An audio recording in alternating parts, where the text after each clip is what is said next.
Hier befinden wir uns auf dem Hof, den meine Eltern betrieben haben bis vor ein paar Jahren. Auf jeden Fall war das nicht so mein primäres Ziel, jetzt den Hof zu übernehmen, und es war tatsächlich auch nicht wirklich so gedacht.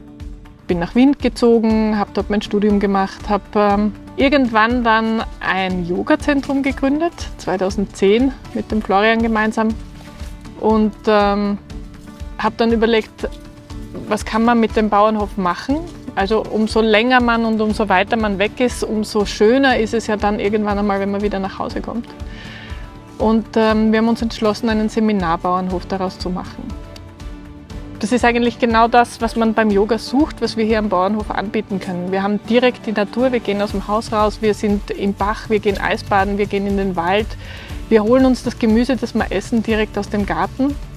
Was ich gelernt habe tatsächlich seit den letzten Jahren, wo ich dann den Hof übernommen habe, ist, wie wichtig diese Naturverbundenheit ist und wie viel wir davon verloren haben. Wie viel wir eigentlich in künstlicher Intelligenz mittlerweile leben, wie viel Chemie wir haben und wie gesund es macht, tatsächlich wirklich in der Natur zu sein und verbunden zu sein. Also ich bin wahnsinnig gerne Gastgeberin und ich würde, wenn ich könnte, noch mehr machen. Also ich koche gerne, ich erkläre gerne, ich nehme die Leute gerne mit in den Wald. Und ja, das ist eigentlich eine Leidenschaft, die ich lange als Hobby hatte und jetzt sogar damit Geld verdiene. Das ist eine coole Sache.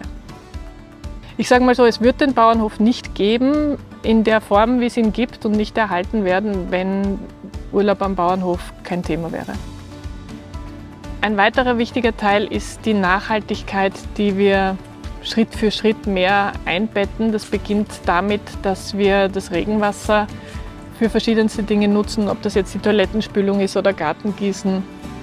Das geht dahin, dass wir versuchen, möglichst unseren Stromverbrauch so zu timen, dass wir selbst produzieren. Also sprich, dass wir den Photovoltaikstrom so nutzen, dass halt dann die Waschmaschinen laufen, oder auch wenn Einkochzeit ist, dann eingekocht wird, wenn Sonnenschein ist, oder das E-Auto geladen wird, wenn Sonnenschein ist. Also das ist ein ganz normales Prozedere bei uns. Es ist unglaublich, wie die Natur antwortet auf einen Lebensstil, der nicht nachhaltig ist.